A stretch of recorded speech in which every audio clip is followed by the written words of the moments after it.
Chapter 12. Fighting is stupid. They can't do pancration, especially not in the head. Cobalt must work them into it. Slow piece, dead piece. Move more harder.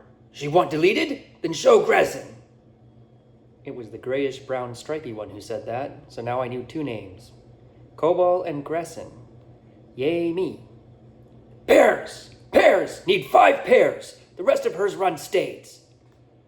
If I hadn't believed with all my heart she was an inexhaustible hate monster, I would have thought she was going hoarse. I was not part of the 5 pairs, so I was back in the running simulation. This time I paced myself, for several reasons.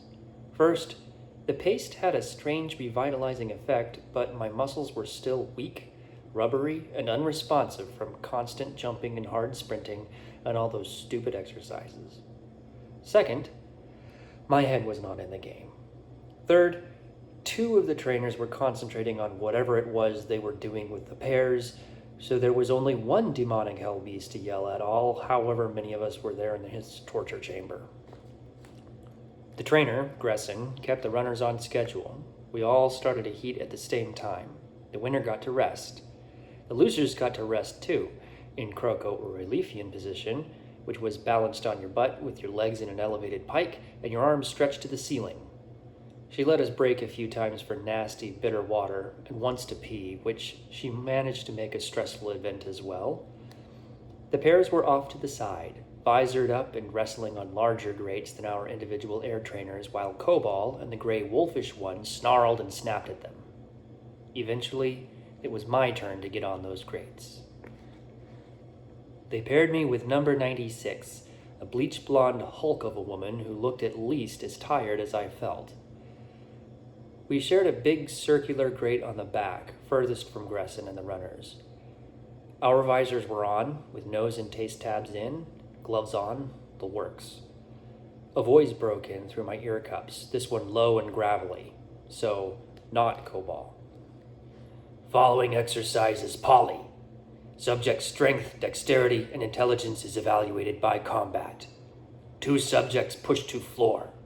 If parts of opponent's body, excluding feet and hands, touches floor, other subject receives point. System halts and subjects reset. Do not try to leave ring. Fight is 4 minutes, 23 seconds. She proceeded with a bit about resting and retraining and all that, ending with, "Are having any questions now?" Long quiet. Is she questioning in her soul? She speaks now. Yes? Someone braver than me asked, "How do we keep score?" Systems keep score. Is this answer question? Quiet. She answer! Yes, the person answered, but she didn't seem sure at all. She say, "Yes, Erum! Say it!" Yes, Erum. The girl's voice was uncertain. The gray wolf picked up on that, and she had the decency to explain. Orbs always monitor. They know when she touches ground. Until she have consoles, then monitoring is direct from body. Any more questions?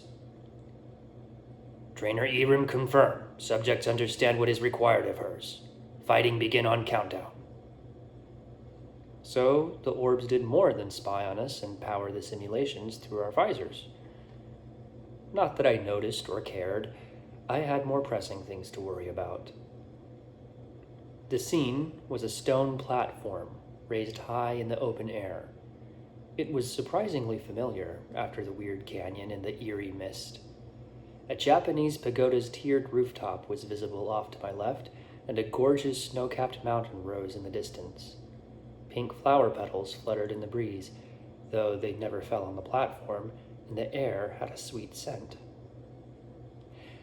96's armpit did not have a sweet scent. That was where my face went pretty quickly after the countdown ended. She lifted and pulled, trying to throw me to the ground, but I wasn't allowing it. No striking, a voice cut in. Erum did not say strike. Is no striking in poly. Sapiens have not earned this privilege. I hadn't tried to hit, but probably someone else had.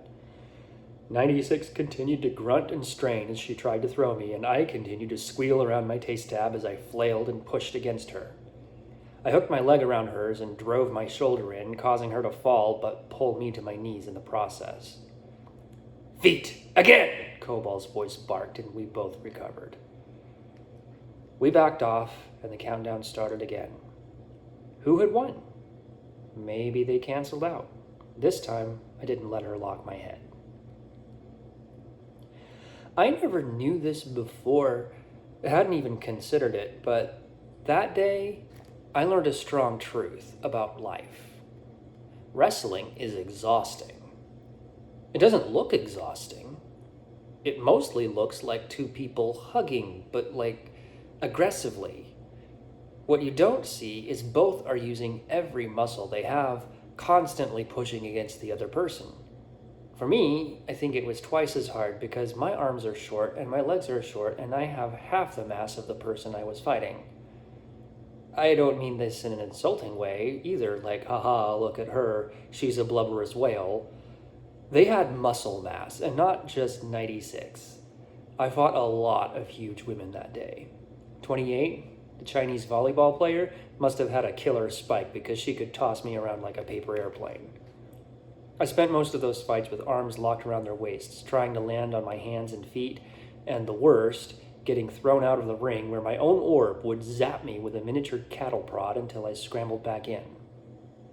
By the time I had lost 3 rounds and finished a 4.5-minute fight scoreless, I was dying to get back to running on the air trainer. Not that the air trainer was enjoyable either. Gresson made sure any time not spent wrestling was an endless torment of sprinting, leaping, disciplinary exercise routines, and water/potty breaks. Then they finally called it for lunch. That's right. It was only lunchtime.